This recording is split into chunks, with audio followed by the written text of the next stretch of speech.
the past 12 years. Habitat for Humanity is an internationally known nonprofit organization that uses donated land and materials wherever possible to build affordable homes for very low to moderate income families that are first-time home buyers. In March of 2009, the CHFA Board of Directors passed a resolution authorizing the authority to purchase mortgages originated by Habitat upon the terms and conditions determined by the President Executive Director to be in the best interest of the authority. The Habitat for Humanity loan purchase program that was implemented allowed for those mortgages to be purchased at a 30% discount, with CHFA purchasing the mortgages at 70% of their par value. This resolution seeks to amend the terms of the Habitat loan purchase program to allow for the mortgages to be purchased at a percentage based on the homebuyer mortgage interest rate in effect at the time of purchase, which will be subject to market, instead of at the fixed 30% discount. Calculating the purchase loan balance using the market interest rates and the specifics of each transaction will allow CHFA to provide increased funding to Habitat, as the purchase loan balance percentage would be able to exceed the 70% that it's currently capped at.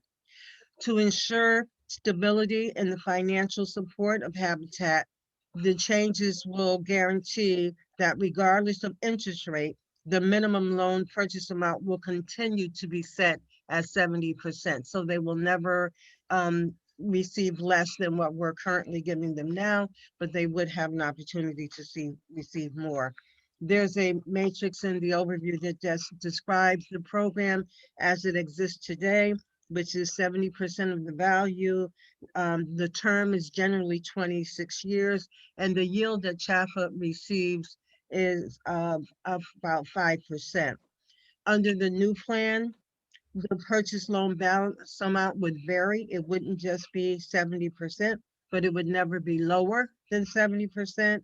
The term would be 30 years, and the yield would be actually based on the interest rate. In 2020, CHFA purchased 9 loans from Habitat for Humanity at 70% of value, with an average loan amount of $86,253. There are 8 active chapters of Habitat for Humanity working throughout the state. And we've listed where they are: Coastal Fairfield, Hartford area, Waterbury, Housatonic, Middlesex, Greater New Haven, Northwest, and Eastern Connecticut. Collectively, these affiliates have built or rehabilitated over 820 homes for families with incomes between 30% and 60% of the area median income in their areas. Habitat does not receive any profit at all from the sale of the affordable homes to the eligible buyers. The homes are built with volunteer labor, including sweat equity from the home buyer, candidate, and contributions from corporations and foundations, donations from individuals and families, and support from the government. As part of the Habitat for Humanity's mission of helping to provide affordable housing, Habitat transfers ownership of the completed property to the homeowner and provides them with a first mortgage loan with a 0% interest rate for the life of the loan. Since 2009, CHFA has leveraged over $6 million purchasing 61 mortgages from Habitat, helping them replenish their capital to continue the work of building and rehabilitating affordable housing in our communities. Support for the Habitat for Humanity's initiative helps to keep the organization viable and provides CHFA an active ally working together to meet the challenge of making safe and affordable housing available throughout the state for everyone. We're recommending that the board approve this resolution for the additional $5 million allocation. I'd be happy to answer any questions. Valencia, are we the only ones who purchase mortgages from Habitat? Or do we compete with those? I I don't really know, Heidi. That's a good question. I only know about our current relationship. I don't believe that they're selling to anyone else, but we can find out. And Habitat keeps well, it's sold at a discount, so that's where we earn our 5% or whatever. So who does the math to figure out what we should be, how much we want to pay for the mortgage? The calculations will be happening in the finance department, and they'll do it specific to each transaction. So I would like to see sort of the actual math on it to understand. I guess as interest rates go up, the discount gets smaller or larger. I'm just trying to understand the math of it. Maybe I've been on vacation too long, but. So the original, sorry. I thought we had attached that. So the original program was structured with the yield to CHFA being 5%. Right. At the time, that was an appropriate rate of return because, you know, we're talking 12 years ago, probably pre-crisis even. Yep. But now rates are so low that we think a more appropriate rate of return is where we set our single family first time home buyer rates, Right. which is somewhere in the 2.5 to 2.625% range. Right. What that does is it increases the proceeds it increases the proceeds that are made available to Habitat. At the same time, we've adjusted the remaining term because at the time that this was structured, the term of the mortgage was assumed to be 15 years, which may or may not be true because a lot of these folks, may stay for a longer period of time. And so we've adjusted the weighted average term to be closer to like 20 or 25 years, which then makes the proceeds go down. So what we've done is sort of create a floor so that it will at no point go below 70%. But in fact, with really low rates, they should be seeing 3 to 4% more in proceeds from every sale. Okay. So why do we change in the new formula the 26 years to 30 years? 15 to 25 years. I think our experience of the loans bears out that they're actually in their homes longer than 15 years. We're not convinced that a 15-year term is the appropriate assumption. Even though I was just referring to the chart, the box in the chart that says 26 years to 30. That happened because when we took a look at the actual loans that we had in the books, there were some that actually did stay on for at least 30 years. So we wanted to reflect the maximum term that they could be on the books. Lindsay, this is John Chilson. What we are finding is that the Habitats were setting their term at 30 years, so we just did that to match their term. And what happens if they go to sell it, or are they allowed to? It depends on the habitat. Most of the habitats I'm aware of put a second mortgage on each of these properties. The second mortgage is the difference between the loan balance and the market value. And they do that so that they can, the owner of the habitat property can't flip the property. It gives them an opportunity to a seat at the table at the point in time when the person wants to sell, where they can retain some of that appreciation. Equity, okay. Correct. And so is this enough? I mean, this seems like a really good use of our funds because it's helpful all the way around. Is it this dollar amount set because there isn't that many units being completed in a year or 5 years or whatever? Valencia, do you? I do think that it's enough. Last year in 2020, we bought 9 loans and in total about $776,000. We rarely buy more than that in a given year. So okay. I do think it's sufficient. Okay. All right. Are there any other questions?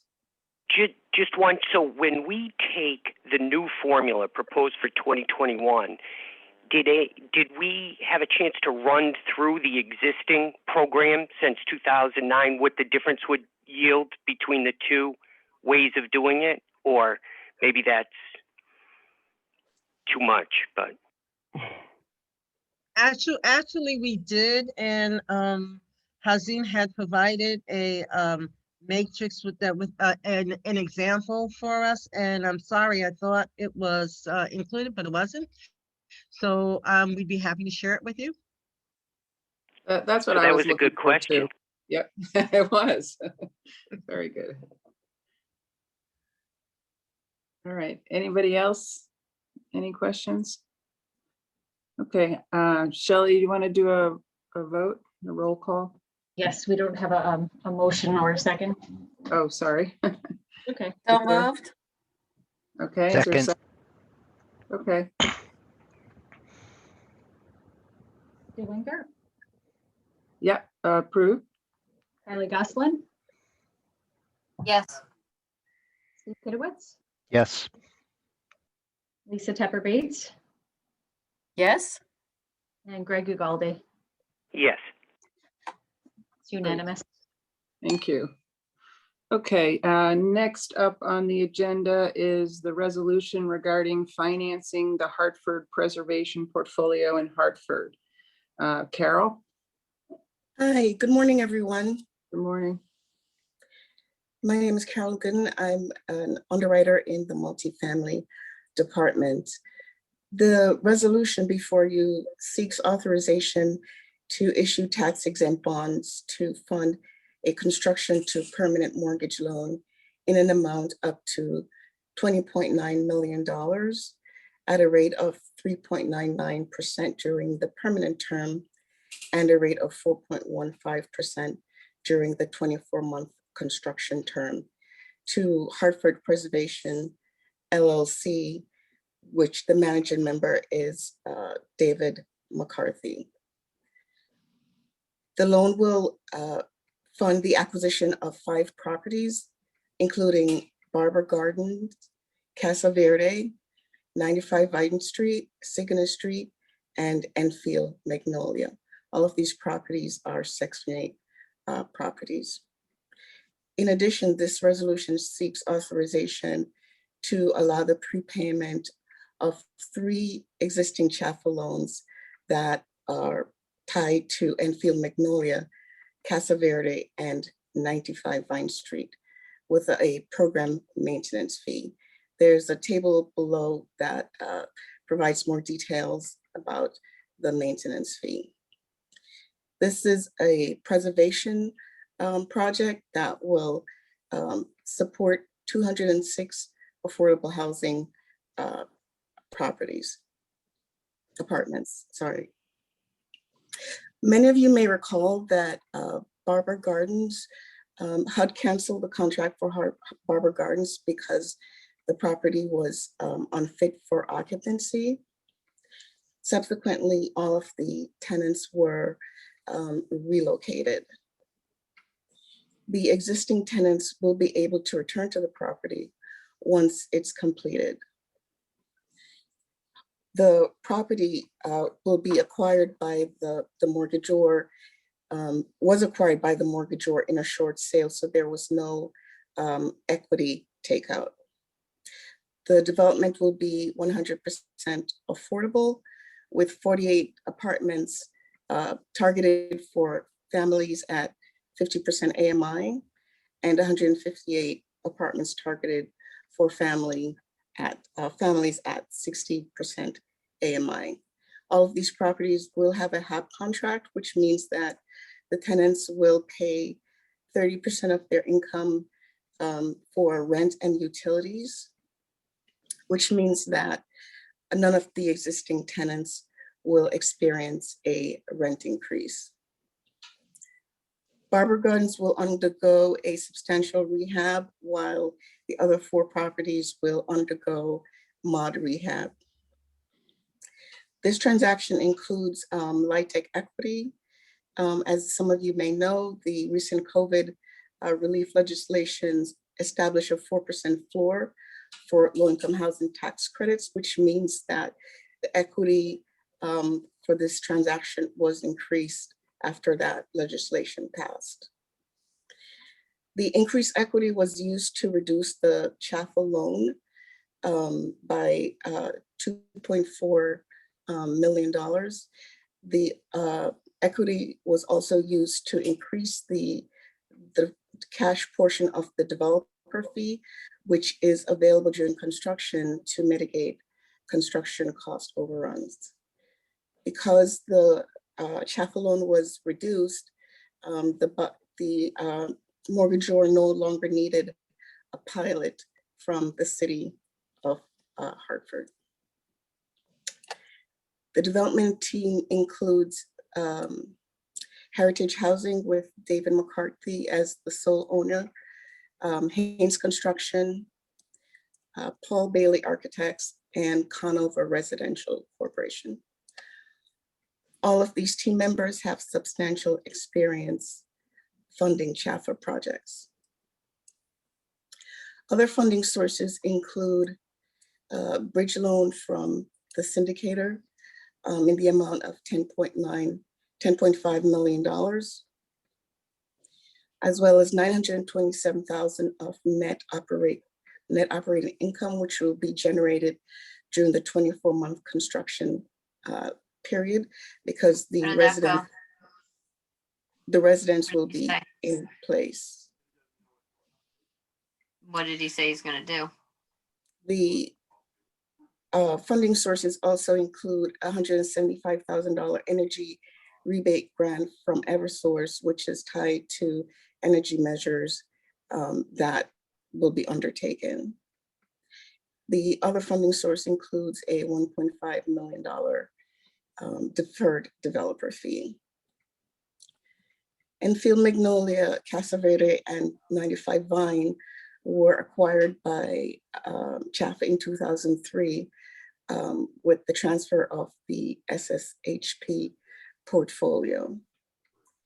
The existing owners are seeking prepayment approvals as these properties will be transferred to the proposed mortgagor. There is no affiliation between the buyer and seller. The prepayment will include $3.14 million of principal and a prepayment fee of approximately $9,000. The GC has a plan in place to address COVID concerns. And this transaction is expected to begin construction in early summer. I'm happy to take any questions.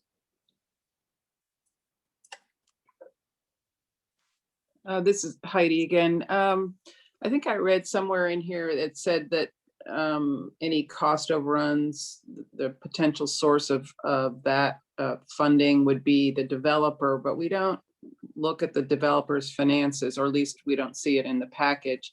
I know David McCarthy and he is very experienced, but I don't know that he has any financial wherewithal. Is that something that we have in the file? So David does have a partner for this transaction.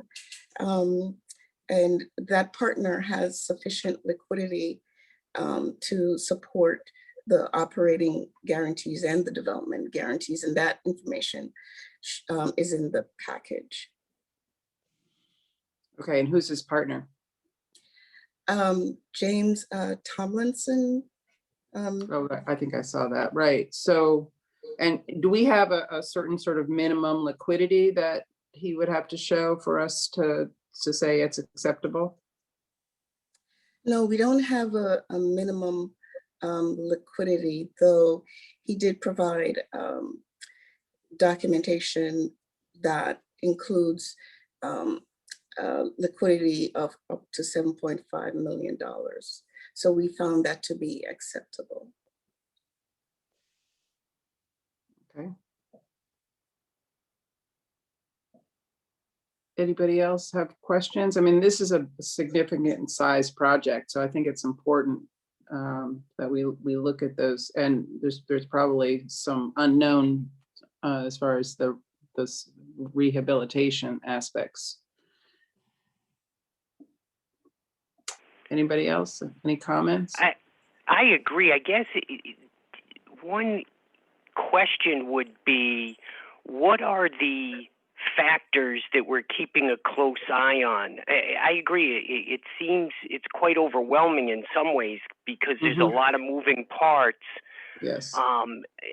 This is a good presentation because it ties everything in together, but I imagine we're keeping an eye on certain things. Do you have something in mind, like environmental issues or asbestos, or have we run? You know, for example, it looks like it's a smooth transition from the people that were asked to relocate during the rehab, and then they're going to move back in. That Right. sounds great, but I think there's a lot that has to go into that, right? Are people, is this working smoothly? Is it going to be timely? Are people going to continue to support the project rent-wise because they're counting on it in this major disruption? I mean, I know there's the moderate renovation and the major. So yes, there does seem to be. I agree with you, Greg. So the tenants that relocated, they do have the right to return to Barber Gardens. The developers typically use a separate entity to manage the lease up. In this case, it will likely be Conover. Conover is very experienced with these types of properties and relocation. Well, I think that's the strength of this. The management team is experienced. So you're saying is that they don't have to move back. They have the opportunity, the option. They have the right to return. That's right. If they don't want to move again, they don't have to. That's right. Are there any other challenges besides COVID that you're concerned about? No, we have a very experienced team. There's $1.3 million of contingency for cost overruns, plus another $900,000 from the developer, again, available to fund cost overruns. And that's also backed by a payment guarantee and a performance guarantee with adequate liquidity. So in terms of cost overruns, I think there's several mitigants in place during the construction period. And Heidi, the only additional thought that I would like to add, and this is something we've talked about a number of times, but every time we double down in rehabbing deeply affordable units in Hartford, I think we have to remember that we have a significant overstock of affordable housing in Hartford. And there's no easy answer to this. We've talked about it a lot, but these communities are simply not economically viable. With these, very large lots of affordable housing, and without trying to do something creative to introduce market rate housing as well. So I don't know that impacts the decision we make here, but I just think every time we do this, we have to remember that there's a missing piece here. And I think that we have to find a way to play a role in that. I don't know, Kylie, if you want to chime in, because you're far more expert on this, given your deep experience in Hartford. But it's a problem for these communities. So I just want to put a pin in that and remind us that, Nandini, hoping with your leadership, we can figure out a way going forward to think about what role we play in addressing that challenge. Yeah, this is Kylie. Thanks, Lisa. I'm going to be abstaining from voting on this, not because I have a direct conflict with this, but because I have so much experience with these particular properties and the movement towards deals in my prior role that I feel that it's appropriate that I abstain from voting in this case. I will note, Lisa, you're correct. The particular neighborhoods that these properties are in are 60 or 70% deed restricted affordable.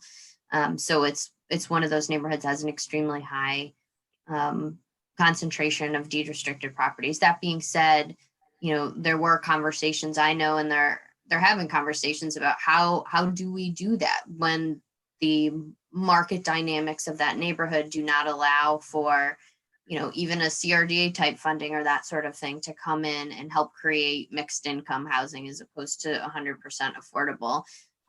There's just not an equity market to do what we want to do. And I think it speaks to, and we've had this conversation before, it speaks to the nature of sort of missing financial tools to do more mixed income type projects in neighborhoods like this.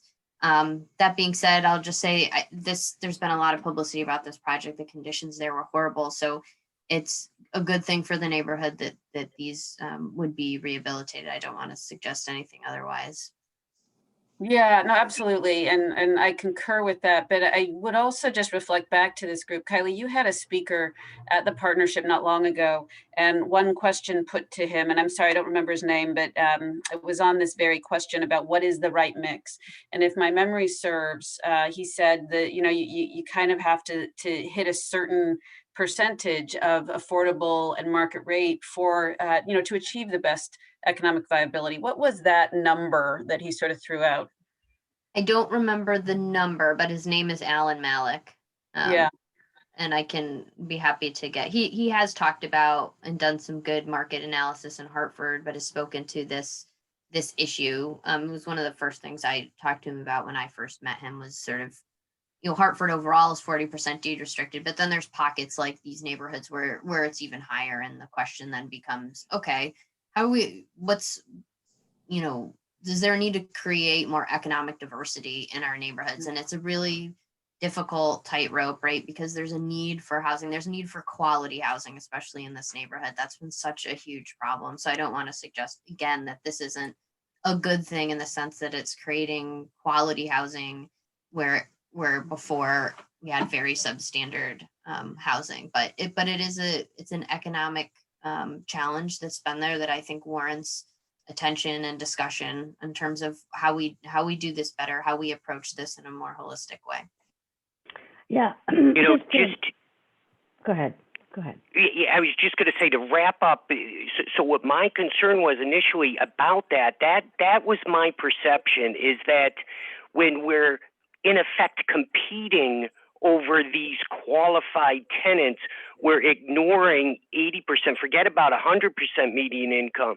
And it's just interesting how, yes, this work needed to be done desperately. It's getting done. That's all good. But just this tenant mix, I think we can be a little bit more aggressive in balancing and creating the most effective neighborhoods that we can. Just to follow up on Lisa's point. Yeah, I would note too and I think folks on this call know this, but the way that LIHTC works in particular, the rents are generally set at a specific amount based on where the income level is for that property. But it's not uncommon for tenants to have incomes that are much lower than that, so that they're paying they're what we call cost burdened or extremely cost burdened. They're still paying more than 30% of their income or more than 50% of their income towards rent, even though they're living in a LIHTC property, because there's not that adjustment factor that you get, for example, with a Section 8 voucher. So I think that's important for folks to understand that, deep income targeting is important because we know there's an extreme need for housing in that extremely low income group. So But the way that a LIHTC property works is that those rents are set at whether it's 60% AMI, and then it's a 30% of that 60% setup. So folks who are below that are still going to be expected to pay that portion unless they have a voucher or some other source of flexible subsidy to pair with that. I just want to add that I totally get where you're coming from. All of you that have made comments. It's not something that I'm unaware of. I think there are some challenges to trying to make it work for this particular deal. This is a preservation, and it's taking advantage of the fact that there are 4 sort of mod rehabs combined with one extremely needy building and so this is being packaged, right? So there's questions, and I think we're going to have to explore what this means for us going forward in terms of our approach. And it may not work everywhere. And as you were saying, Kylie, there's issues with,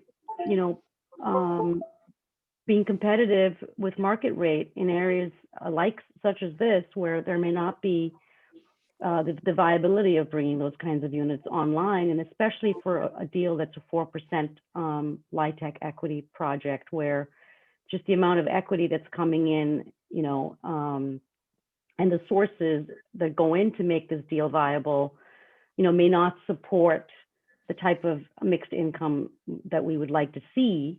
So having said that, I am aware that this is something that we want to try to strategize about at a very high level, and actually think of ways that we can reduce the concentration of units or poverty. And so that's something we're going to keep talking about. I appreciate your comments today, and we'll keep talking internally as well and with the Commissioner. It would be Cindy, interesting. that's terrific. And I'm sorry, Heidi, just last thought on that. The reason I think it's just really important that we are thinking about it is that every time we do this, we're going to lock this in for 20 years, right? So there's not going to be an opportunity to think differently about our role in this, you know, really until this is completed at that point in time. And the other thing I would just flag is that, you know, CHFA does have resources that we could opt to use flexibly. And we have done that in a number of occasions. So I think it's really worth thinking about as a priority, because, you know, I will certainly vote in favor of this. And I agree that you can't just let these units sit and the conditions are not okay, right? But I think we need to think about this as a priority so that we aren't in another 6 months looking at another major project that's going to, again, lock in a very high degree of affordability, higher than is tenable, right, in a community by virtue of a deal that we're at the center of. Well, I think that's a really good point. We have to think about it prospectively, and I'm sure you have, Nandini. Is this in an opportunity zone, was my thought, that provides, again, some creative financing, not for this project because it's too far along. You know, we're talking 6 months, a year in advance of a project like this, where we have to start thinking not creatively with the development partners. So you're thinking about, Oh, go ahead, Masuda. Go ahead. No, I was just gonna echo everything that's being said. So in terms of the 9% program, we do incentivize mixed income housing, and you'll see some of the developments that are being recommended for an award this morning. With the preservation transaction, it's a little bit challenging because this development does have Section 8 units, so you don't want to displace the existing residents. What this transaction is doing is improving the quality of the residents and renovating these units for long-term stability.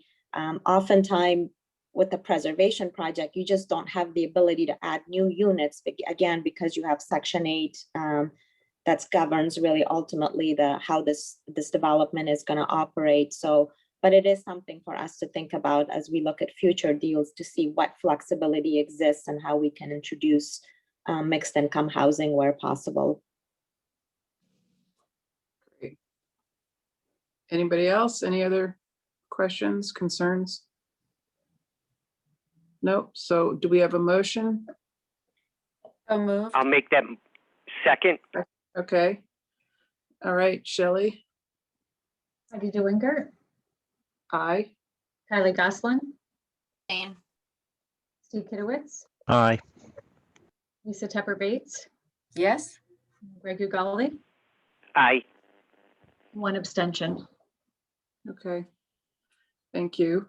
Next on the agenda is the resolution regarding a moratorium extension for our favorite project, Science Park in New Haven.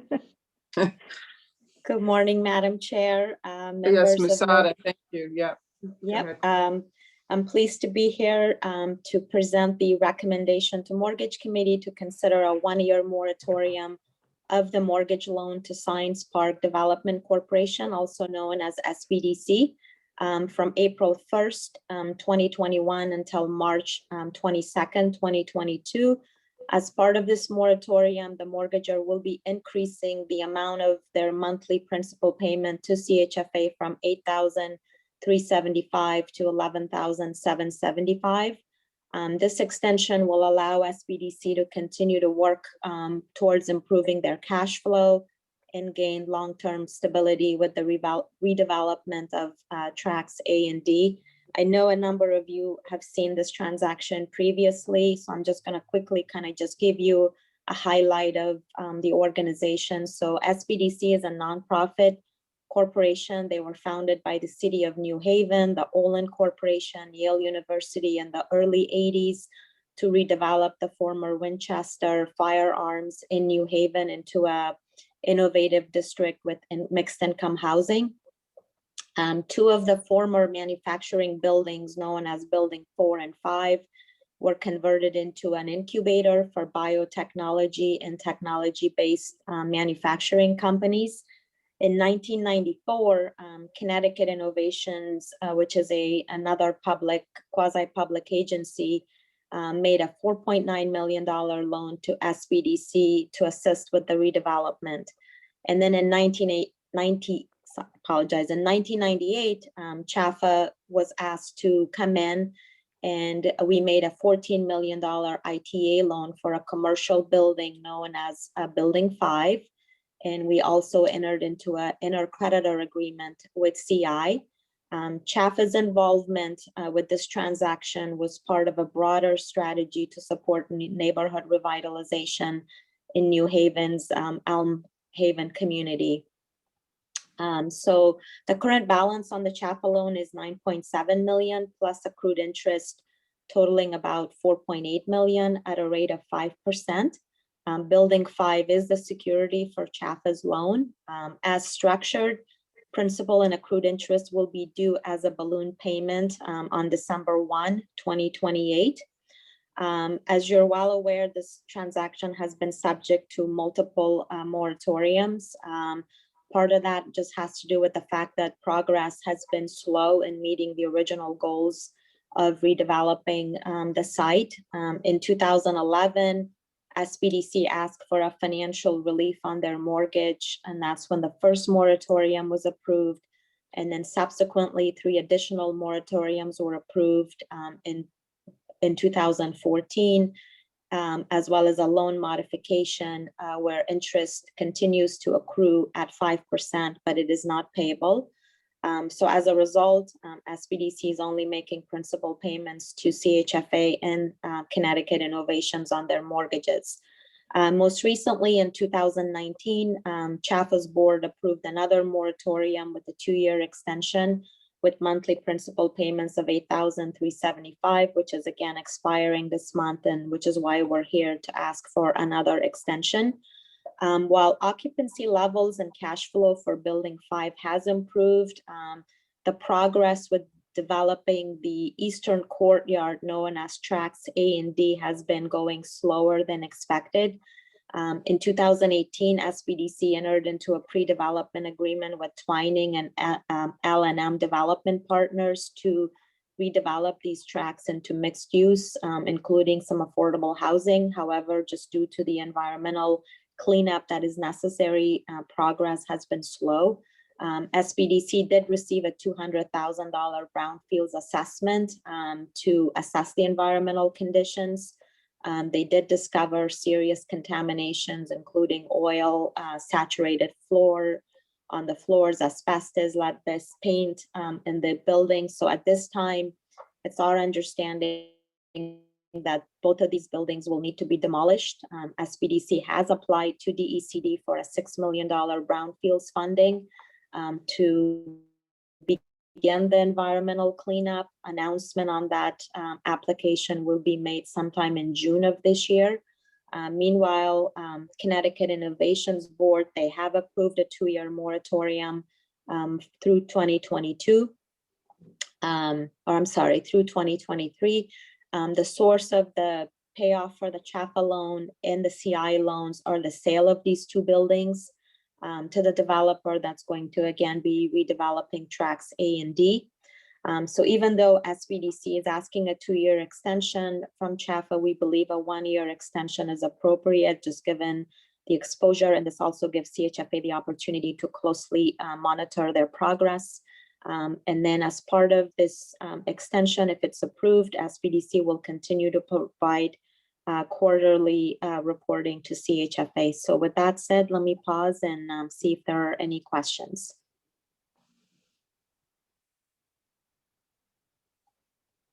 I just want to say I agree with the 1 year. I think it's helpful to revisit this every year. It just brings us up to date.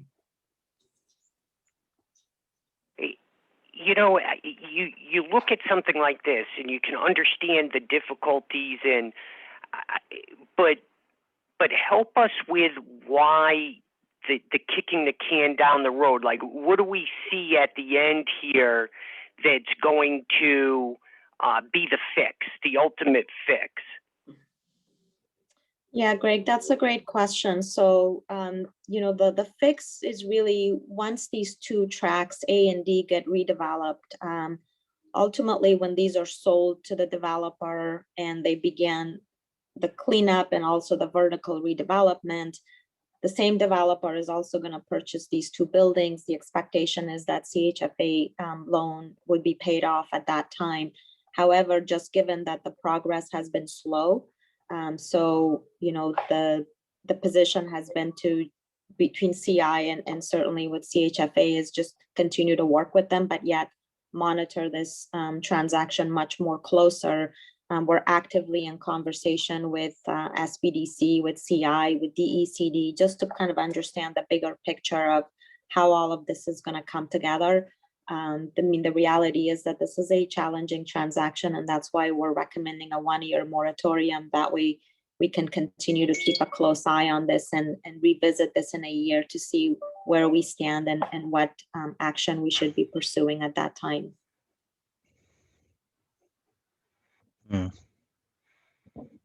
We're in it, and it's going to be a long haul. Yeah, through many different agencies, the state has invested so much in Science Park, and we're stuck in it now for the long haul. It still surprises me that we're still talking about remediation on some of the buildings when everyone knew Going in. 40 years ago that everything was contaminated. Yeah. I mean, what other option do we have? There isn't an option now, yeah. No, and to that degree, I mean, I think we're doing the right thing. The best thing that we can do is monitor and ensure the pieces that we control, they're in control, we're moving forward. Because other than that, you know, everybody has to fight through. And, you know, at the end of the day, we still have a lot of these types of projects that need to get done, and everybody has to cooperate. But this is some of the slow sledding that happens. And we just can't, you know, turn our back on it, I guess. So a year is good. Yeah, I think we've gotten more sophisticated in dealing with brownfield projects over the years, and if we were approaching something like this now and starting out now, it probably would be approached much differently. Can I ask a question, Heidi, of Masuda?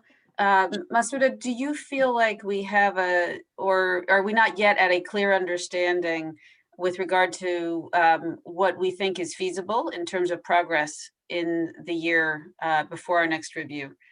You know, do we have an agreed clarity on what we think is possible? Yeah, so we do know that they've submitted their brownfields application. We will find out sometime in June if that application is approved. It could be a partial funding or they could get the full funding. Their application appears to be competitive, again, just given that this continues to be a focus for the city of New Haven and certainly for the state.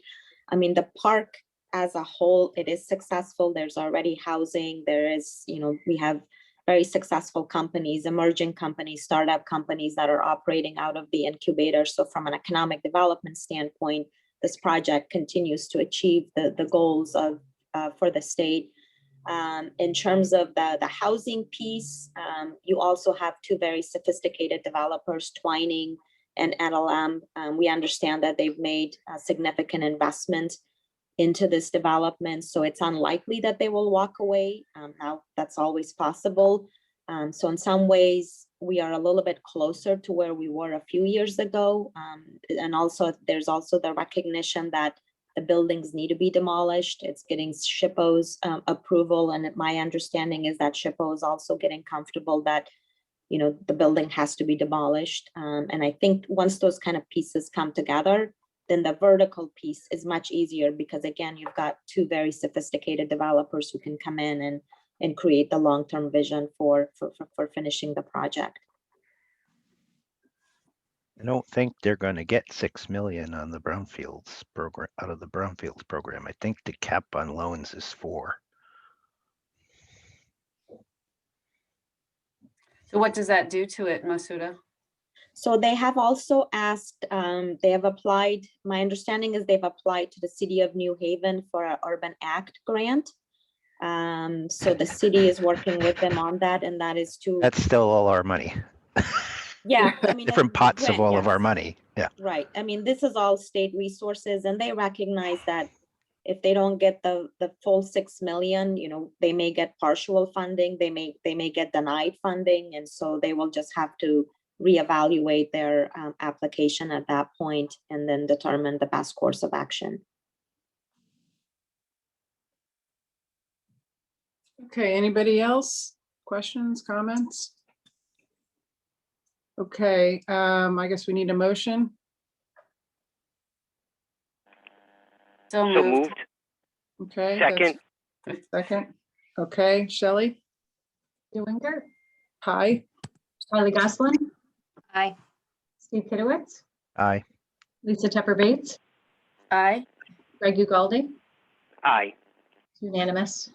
Thank you. Okay, last resolution is regarding preservation of housing affordability and prepayment of multi-family mortgage loans. Masuda. Yes, I'm going to take the next one. So I am here to present the final draft of the preservation policy, which incorporates feedback we received at last month's board meeting. I'm going to just quickly highlight these additions that are also redlined in the final version of the policy for you. First, one of the feedback that we received last month is what is going to be the mechanism for reporting. So we will be creating a monthly report that will be included in the board package. This will track prepayments that are approved by the CEO, executive director under the delegated approval authority. And as we mentioned previously, the board will continue to approve transactions involving purchase and sale, refinances, situations where the CEO does not exercise the authority to approve a prepayment, or situations where facts deviate from the conditions that are in the policy but warrant consideration in CHFA's in support of CHFA's mission. And then secondly, to the extent possible, there was actually, let me back up. So there was some conversation last month about how do we ensure that we create mobility for folks so that if their income increase, that there is incentive for them, you know, because there are potentially situations where people are having to say no to a raise just so they could keep their unit. We don't always have much flexibility when we work with federal programs.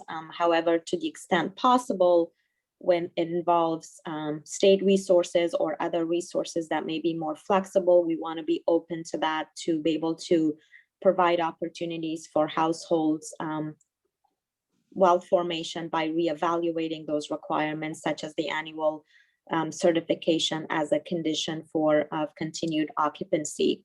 So again, just by way of summary, this policy is going to formalize the prepayment parameters and provide framework for preserving CHFA's affordable housing portfolio.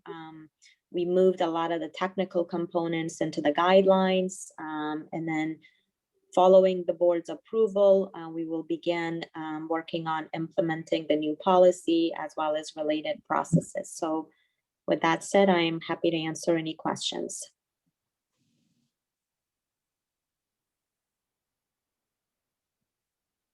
Anybody, any other questions? Comments? The red line version was very helpful. Thank you. Well, I don't hear any concerns, so do we need a vote on this? Yes, we do. Okay, all right, we need a I'll make a motion. motion that we approve. Thanks, Greg. Is there a second? Second. Okay. All right, Shelley. Heidi DeWinger, Aye. Kylie Goslin, Aye. Steve Kitowitz, Aye. Lisa Tepper Bates, Aye. Greg Ugaldi, Aye. unanimous. Great. Now we need to review the minutes from the February 25th meeting. I'm going to abstain because I wasn't there. Is any comments on that? Changes? Notes? No. I'll make a Okay. motion that we approve. Thank you. Is there a I'll second? second. Okay, Shelley, Heidi DeWinger, I'm going to abstain. Kylie Goslin, Aye. Steve Kitowitz, Aye. Lisa Tepper Bates, Aye. Greg Ugaldi, Aye. one abstention. And last but not least, multifamily activities. Wendy. Good morning. We have Morning. a short update this month, so I'll be quick. During February, there was one initial closing for Market Square in Newington. You may recall that was approved by the board in September, a rehab of an existing elderly property in Newington. There was also a final closing on one of our pre-transaction critical needs projects located in Hartford called Rehoboth Place. Those repairs included some mold remediation, some roof repairs, and hot water heater replacements. I also wanted to highlight that CHFA was awarded the $3 million Capital Magnet Fund award.